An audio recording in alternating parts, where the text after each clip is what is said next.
హా- hi friends, ఇవాల్టి వీడియోలో నేను మీకు చెప్పబోయే టాపిక్ వచ్చేసి మీ యొక్క మొబైల్లో యూట్యూబ్ వైట్ లెక్క ఉంటుంది కదా, దాన్ని డార్క్ లెక్క ఎలా చేసుకోవాలని చెప్పబోతున్నాను ఫ్రెండ్స్. దానికి ముందు మన ఛానల్ ఇంతవరకు సబ్స్క్రైబ్ చేసుకోకపోతే ఖచ్చితంగా కింద కనిపిస్తున్న రెడ్ కలర్ సబ్స్క్రైబ్ బటన్ని సబ్స్క్రైబ్ చేసుకోండి ఫ్రెండ్స్. అలాగే పక్కన ఉన్న బెల్ ఐకాన్ని యాక్టివేట్ చేసుకోండి. ఏమాత్రం ఆలస్యం చేయకుండా వీడియోలోకి వెళ్ళిపోదాం. ఫస్ట్ మీకు యూట్యూబ్ని ఓపెన్ చేసుకోండి.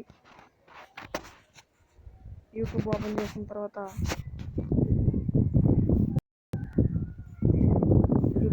మీ ప్రొఫైల్ కనిపిస్తుంది కదా, థర్డ్ రో, దాని మీద క్లిక్ చేయండి. సెట్టింగ్ అని ఉంది కదా, కొద్దిగా స్క్రోల్ డౌన్ చేసినారంటే సెట్టింగ్ అని ఉంటుంది. సెట్టింగ్ పైన ట్యాప్ చేసిన వెంటనే జనరల్ అని కనిపిస్తుంది కదా, జనరల్ డార్క్ థీమ్ అని ఉంది కదా ఫ్రెండ్స్, థర్డ్ ఆప్షను. దాన్ని ఆఫ్ చేసుకోండి ఫస్ట్. ఇప్పుడు వైట్ లెక్క కనిపిస్తుంది కదా, దాన్ని ఆన్ చేసుకుంటే డార్క్ లెక్క కనిపిస్తుంది ఫ్రెండ్స్. ఇలా చేస్తే మీ యూట్యూబ్ ఛానల్ యొక్క వైట్ కలర్ నుంచి డార్క్ కలర్గా మార్చుకోవచ్చు ఫ్రెండ్స్. మీకు ఈ వీడియో నచ్చినట్లయితే like and share and comment చేయండి ఫ్రెండ్స్.